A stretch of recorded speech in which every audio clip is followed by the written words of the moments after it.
morning. Good morning. Heidi ho.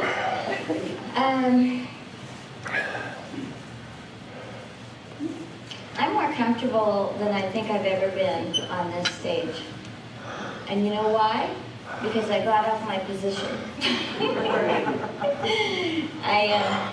I'm an old dog in religious science, and when it started changing, it actually broke my heart.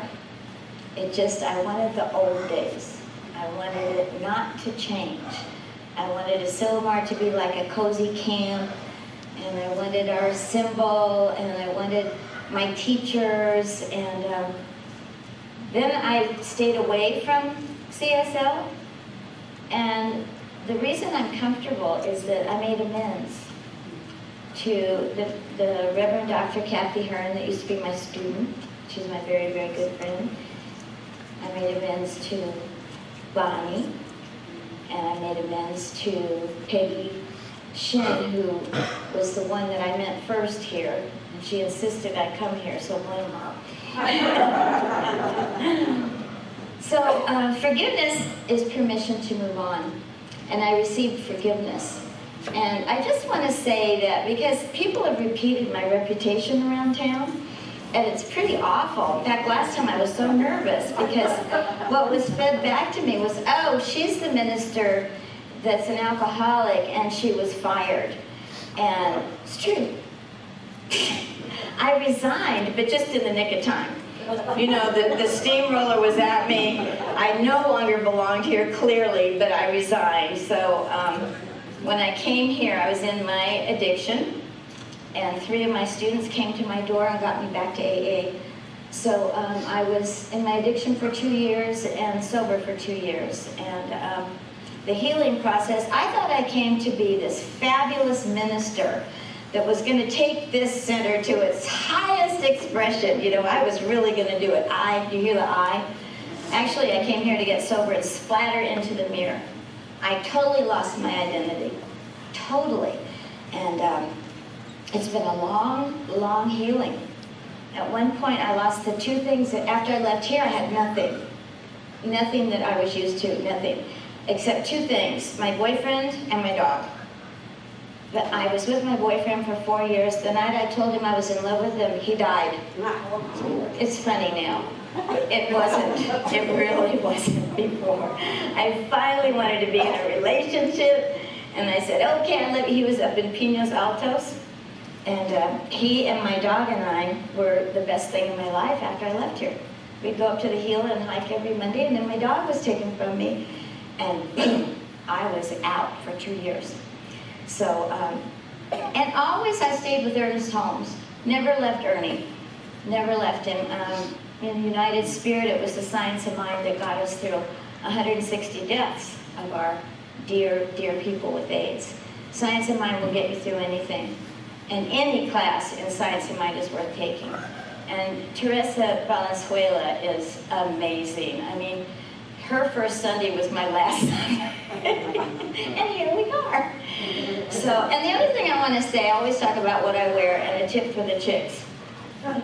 So, this is the most comfortable I've ever been in 14 years. So I just had to show you what comfort looks like. And for 14 years, I wanted to wear cowboy boots. I mean, New Mexico, right? I don't wear leather. Well, 2 days ago, I got my cowboy boots. So I'm walking today. And I wasn't nervous on the way, so I spilled tea all over me. I came in with a wet blouse. And then when I sat down here, I exploded Bonnie's pen. The pens here, they have 5 parts. Did you know that? So I put it back together, and she sits down and she goes, So that means I'm not nervous, because that's the way I usually am. So I faced my own elephant. I was the elephant. And I give thanks that I can be so healed in this very room, in this very moment. So each one of you here gave me the courage to say that, because I wasn't going to. But I just wanted to clear my air. Okay? And the tip for the chicks, try the blouse on before you buy it. What is this about? What the hell? I put my hand through it. So try your clothes on before you take them home. Last week it was spackle your face if you have wrinkles. This week it's try it on, girls. Okay, so my topic is the power of invisible safety. Because our only safety is invisible. Have you noticed? You study science of mind for the experience. And I can't hand you the experiences I had with science of mind. I can tell you it took me from the laundromat to the pulpit in 4 years. It took me to LA, Detroit, New York, and back again. And it has been my source of truth since 1977. It doesn't wear out, it doesn't change, the book is always there for us. So safety, I'm a dictionary person, and safety, with my friend Merriam-Webster, I call him Fat Boy because my dictionary is this big. Anyway, Fat Boy says that safety is freedom from danger, or a protective device. So, if safety is freedom from danger or a threat, then it's for me to define safety and for me to define fear. Because it's either fear or love, some of us believe. And not feeling safe is fear. And Ernest Holmes will tell us that fear comes from the subconscious. You know, it's spirit, mind, and body. Spirit, mind, and body. This is where we interpret life.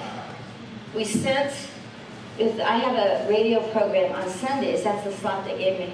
I have a radio program that's called What's Between Your Ears on KTAL. And I invite people, Bonnie's going to be my guest. I invite people to just say, what are you thinking about? What do you think about this? What do you think about that? Because it all begins with thought, doesn't it? It all begins with mind. So studying the science of mind, there's nothing better, really. So the radio show is What's Between Your Ears, because if you touch your face, touch your face. That is all 5 senses between your ears. Isn't that awesome? All 5 senses are there.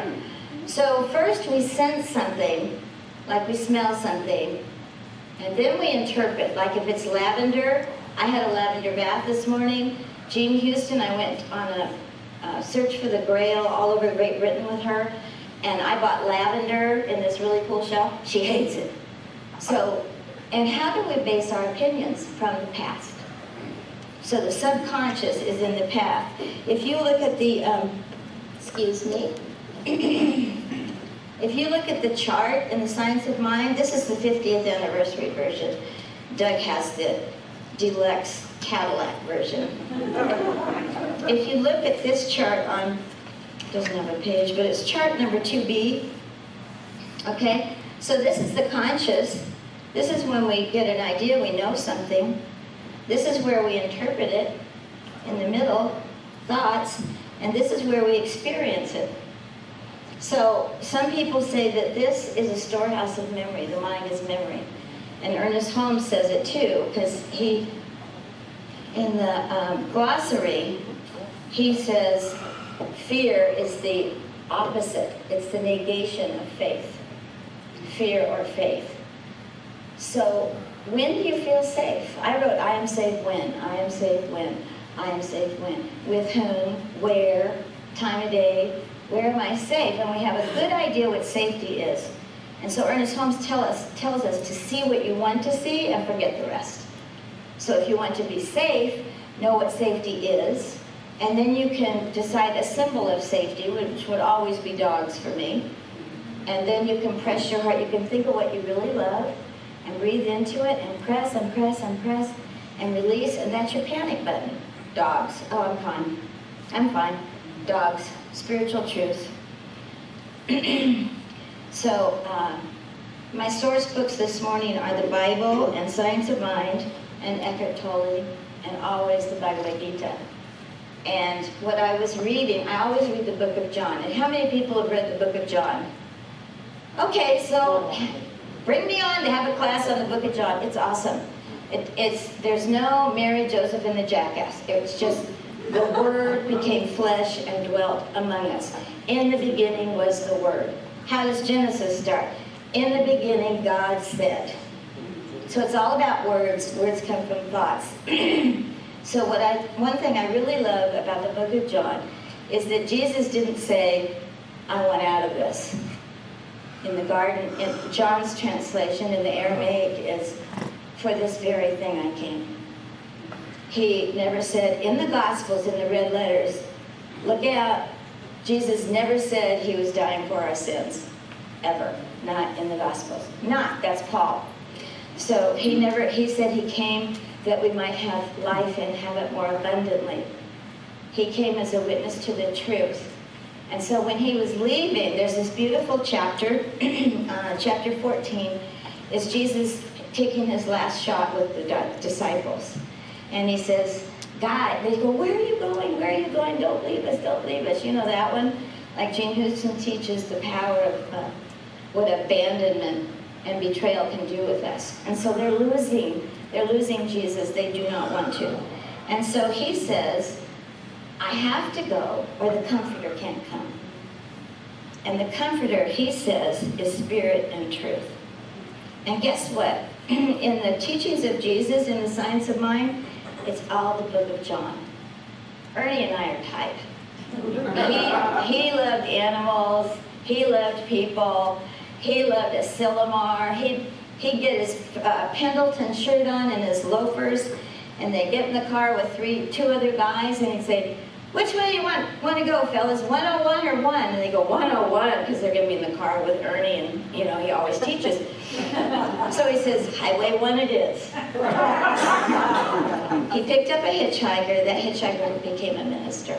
That's the kind of dude he was. Okay, so the Holy Comforter is on page 480. We are told that the Holy Comforter, the Spirit of Truth, will make all things known to us, for he is with us and in us. No more comprehensive statement could be made. So it says, the Spirit of Truth will make all things known to us. We can know anything in the Science of Mind. If we want to know something, then we sense it. What do I know about Science of Mind now? And what is truly the truth of Science of Mind? What are my opinions? Because in New Thought we say the cause of all problems is a thought of separation. I don't want to be a part of this church. I don't want to be a part of... I'm taking an intellectual class at the university. It's so funny because they speak, it's a whole culture. You know the intellects at the university? I don't get it. I don't get it. They're like, blah, blah, blah, blah, blah, blah, blah. Just say it. So I disrupt the class. And guess what? I'm comfortable. It would be before, if I was in a class of intellects, I'd go, ew, I don't like them, I don't want to be here. Now, this is amazing. This is a whole culture. These people speak a language I don't even understand. How cool is that? And they see things completely differently. You know, they say, we think. And I go, what's the we? I don't think that way. Before, I would be so shy. What I'm saying is, when we get our identity, when we know what safety is, we don't have fear. Or it could be fear, instead of running us, keeping us home, making us not come to church. Jesus said people don't want to come to the light because they don't want their darkness revealed. People don't come to church because they don't want their darkness revealed. That was me. If I stay long enough, I'm going to be revealed and my mask is going to have to come off. October's a great month to ask yourself, what mask do I wear at home?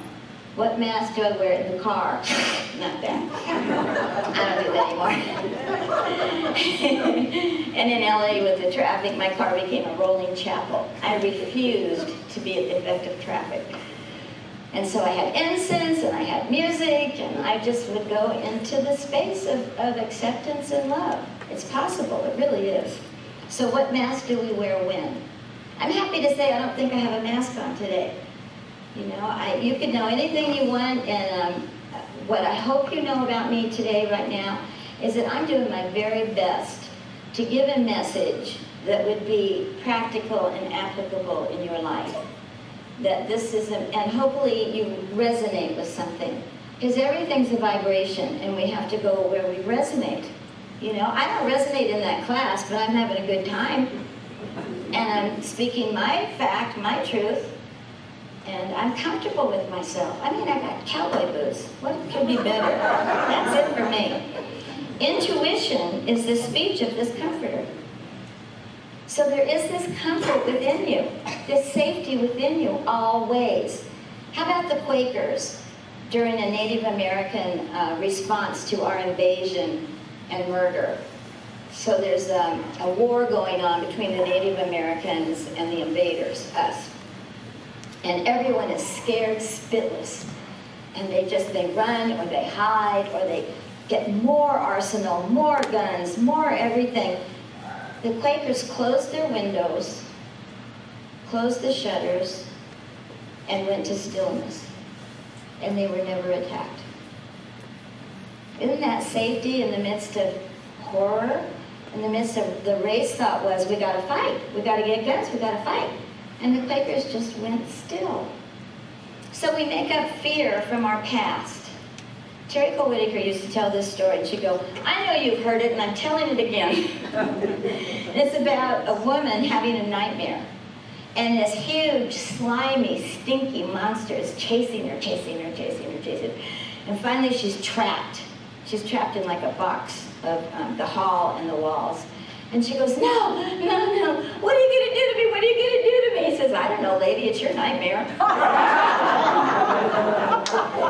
So that's just about the whole thing. It's like, you can make it up any way you want. It was her nightmare. Wake up, lady. And Buddha, when they asked Buddha, what are you? An angel? No. God? No. A guru? No. What are you? I'm awake. Science of mind wakes you up. Science of mind reveals your true self, because the science of mind is about mind, and that is who you are. And then we learn mind over matter, don't we? Because if something is the matter, it's because matter matters way too much. You know what I mean? If something's the matter with me, it's a person, place, or thing. Something with an end and a beginning. Anything with a beginning has an end. The formless is there forever. Form comes from the formless through our thoughts. Through our thoughts, through this. Form comes from this. We sense lavender. I interpret it as, oh, how soothing, it's in my bathwater, this is heaven. And then my experience is peace. So we sense, we interpret, and we experience. Here is the deal. So, in the chart, where was I? In the chart, Terry used to get her Bible out, and she didn't know the Bible and didn't like it. And one time she dropped it on TV. So, spirit, mind, and body. Spirit, mind, and body. This part is called auto-suggestion in one of the charts. Auto-suggestion. You go on automatic when you see something. You see a car, you go, ugh, I don't like that car. You see a car, I want that car. Well, that comes from your opinion about cars so far. So it's auto-suggestion. And it is memory-conflict. Because the man-made mind needs separation, it needs conflict, it needs comparison, and it needs the tension of upset. Our mind-made self comes from fear. And we made it up, I made it up right from the beginning with my parents, because they didn't know who I was, and they kept trying to mold me. You know, I was sent to boarding school in San Francisco, and I am a cowgirl. You know, so I was molded, molded, molded. So there's this song I'm going to sing now. And then you can, the minute you get it, just chime in. This is like a chant.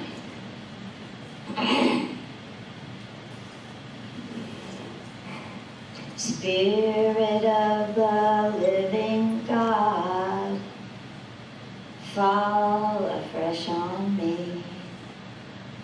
Spirit of the living God, fall afresh on me. Melt me, mold me, fill me, and use me.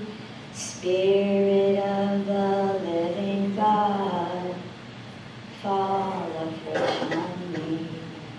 So that spirit, mind, and body, fill me up with truth and use me. So it's spirit, mind, and body. sense, interpret, experience.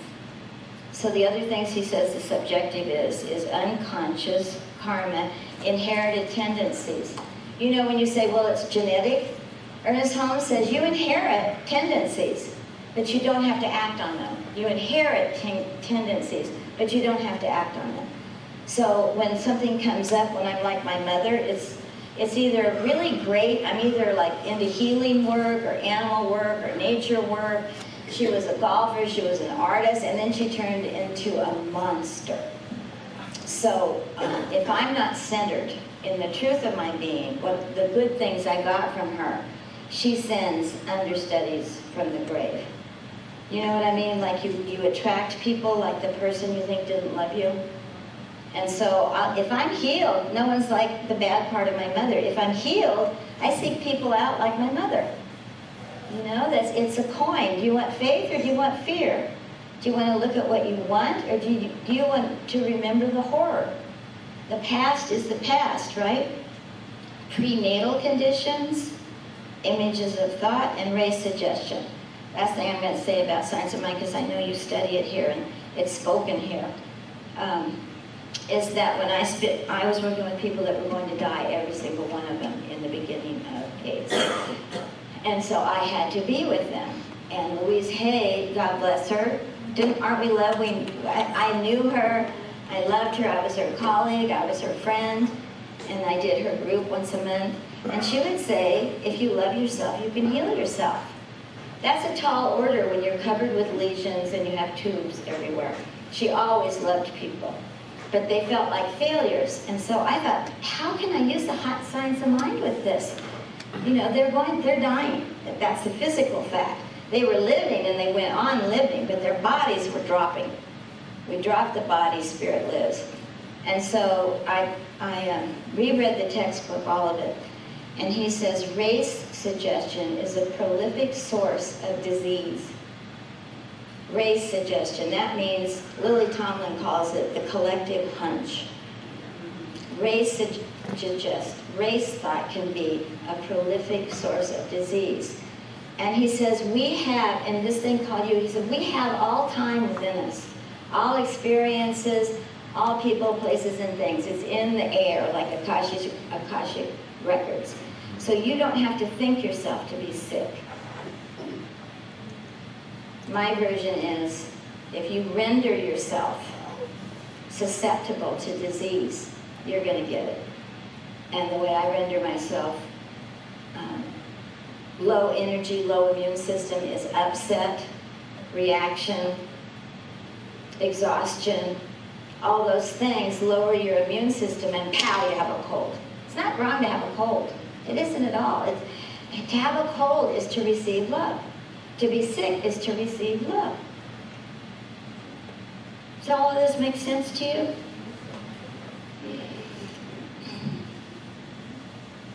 I was always safe in Los Angeles until the LA riots.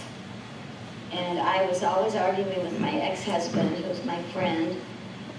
I didn't want his gun in the house. I did not want the gun. Get rid of the gun. I was peaceful. I knew we didn't need guns.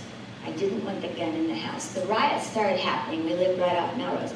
And they started coming. We could hear them coming, the rioters. And the fires were burning. And I wasn't feeling safe, I'll tell you. And so I was walking to the kitchen, because I emotionally eat. I don't know about you, comfort food. I'm walking to the kitchen. I look in the spare room. He's loading his gun. And I thought, thank God.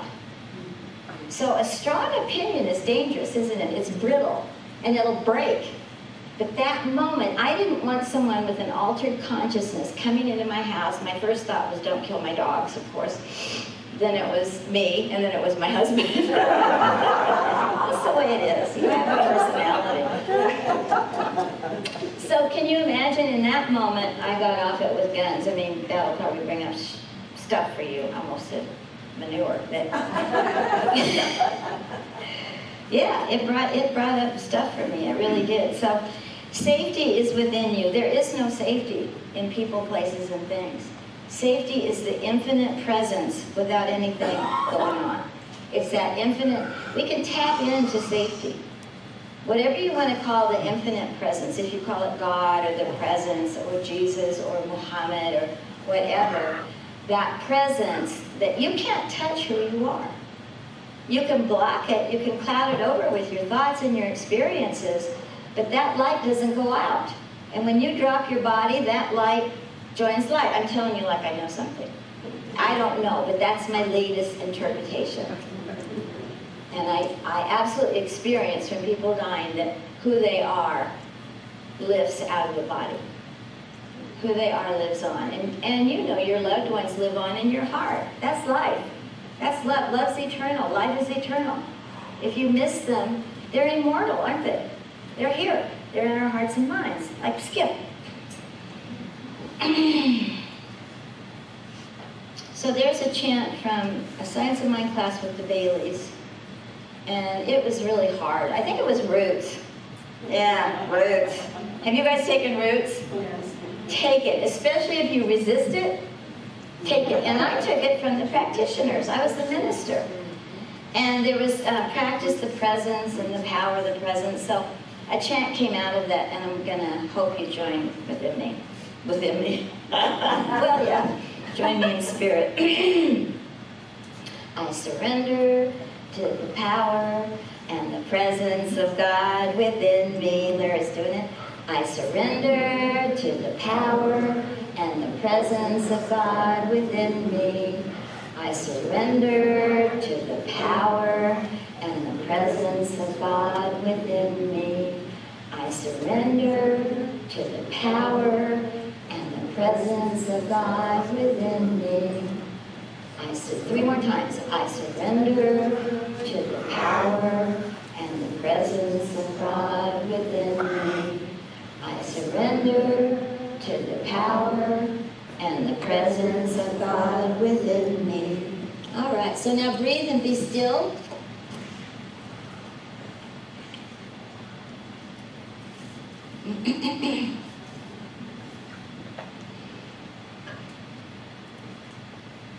That power is within you. It is who you are. That power is what you interpret.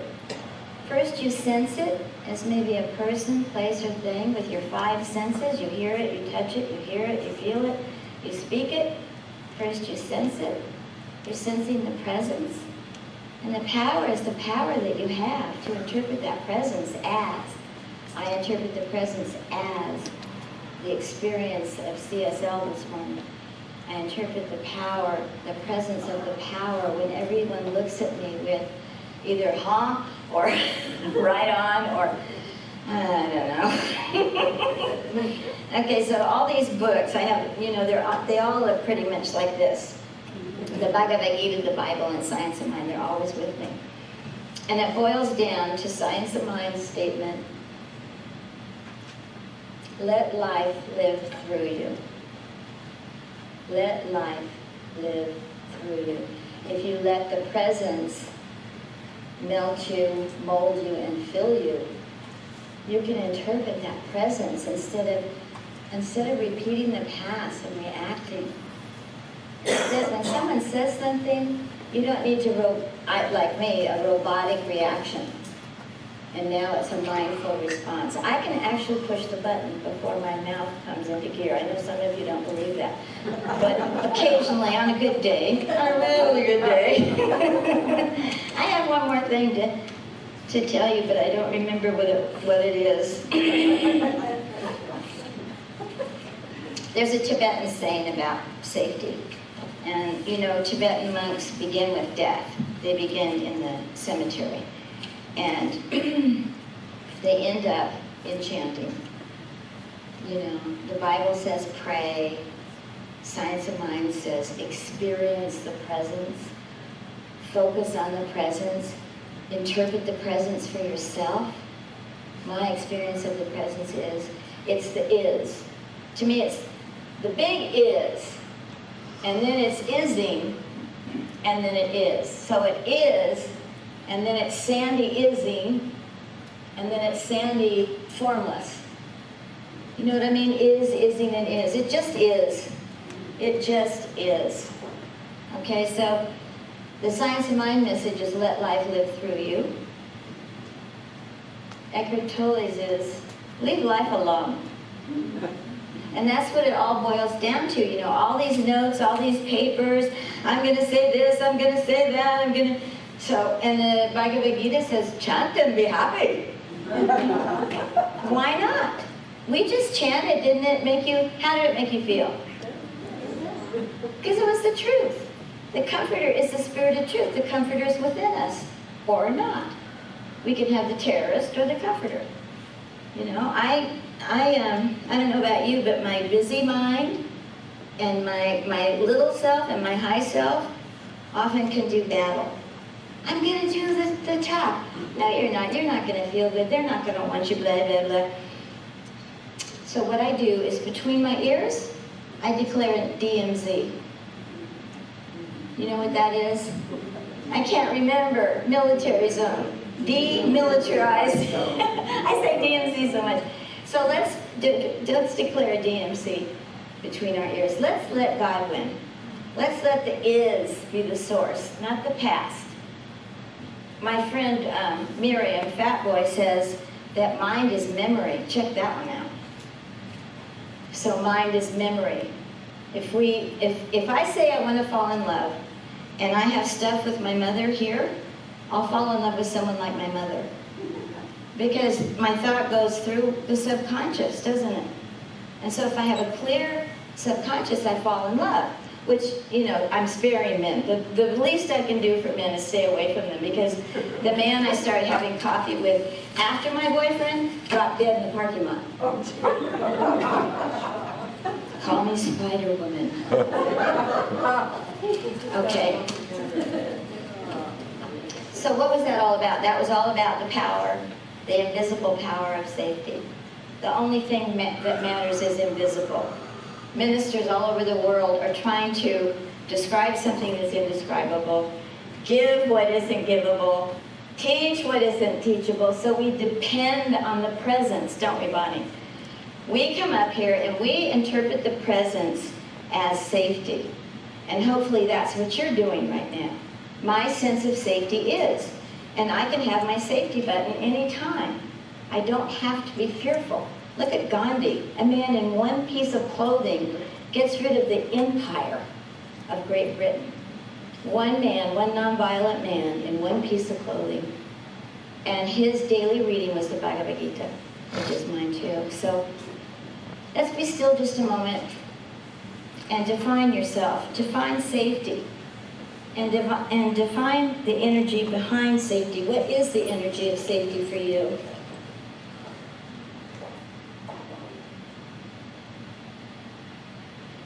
I can be safe at any time. Let's say that.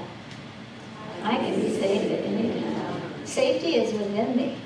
Safety is within me. I can access safety anytime I want to. I can access safety anytime I want to. So then you don't have to react. You're at choice. You get to decide what's in the subconscious and what you want to clear out of this. I'm free and clear in my subconscious. Let's say that. I'm free and clear.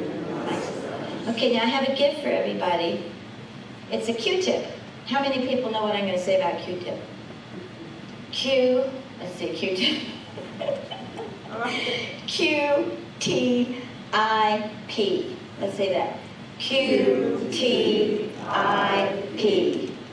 Quit taking it personally. Thank you so much for letting me be here. Thank you, Center for Living. Thank you, every person, especially the person in your chair. Thank you so much. I'll pass this around.